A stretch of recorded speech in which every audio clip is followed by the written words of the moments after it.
The soldier class in Brink is not just the muscle. They are a key part, and not just because they're the only class that can restock your ammo, but because they're the only class that is able to plant explosive charges on objectives.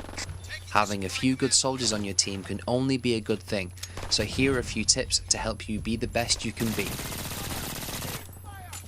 First off, I would like to point out that though the soldier sounds like you would just run and gun, yes, you can take more damage, and yes, you do have more ammo, but you're still going to get your arse handed to you if you run off on your own. As with all classes in Brink, you need to work with your team, and this is the only way you're going to come out on top. So let's have a look at some of the soldier's key abilities. The Molotov cocktail, which acts as a semi-lethal grenade. The flashbang grenade, which blinds your enemies for a few seconds. Armor-piercing rounds, which dish out a little bit more damage to your opponents.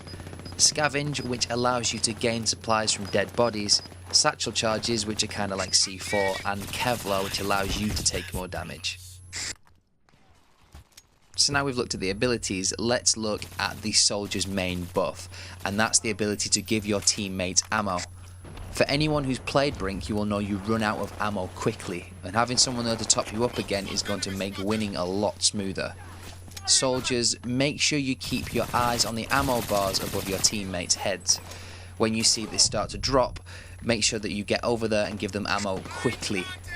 If you're not doing your job, your teammate is going to be entering into firefights with no ammo and they're going to die, leaving you alone on the battlefield to die shortly after. The soldier is the only class that can plant explosives onto objectives. When you're doing this though, you are vulnerable to attack, and you are definitely going to be the enemy's main focus. Teaming up with an engineer who is able to plant a mine in front of the charge or a turret to protect you is essential. You'll also need a medic by your side to buff you if you get shot. If you are given an objective that requires your services, get there quickly. The quicker you reach the objective, the quicker you can do what needs to be done and get out into a defensive position.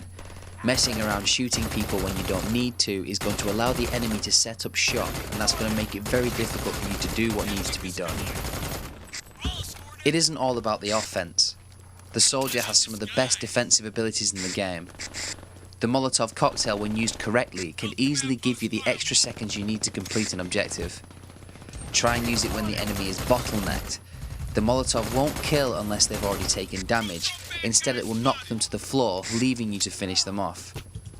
Throw one into a corridor as the enemy approaches, and you can easily take out 4 at once.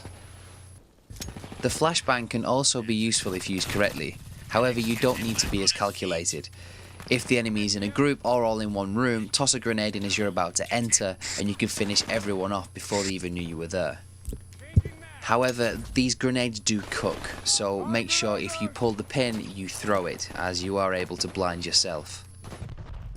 The soldier is the go-to guy when it comes to keeping your team well stocked, so the scavenge ability is possibly the most important. Your supplies do recharge, but it recharges quite slowly like all the classes, but your team will run out of ammo very quickly. Walk over to a dead body, and I mean dead, not downed, and press the action button. This will allow you to loot the body. However, make sure when doing this you are confident you are not in the firing line. Make sure your team is covering you or that you're in cover. As to scavenge, you need to look down at the body, and this leaves you open to attack. These are just a few tips to help you master being a soldier. I hope it's helped you understand the class and how important it really is. For more tutorials, please head over to bladupgaming.co.uk. See you there. Good job!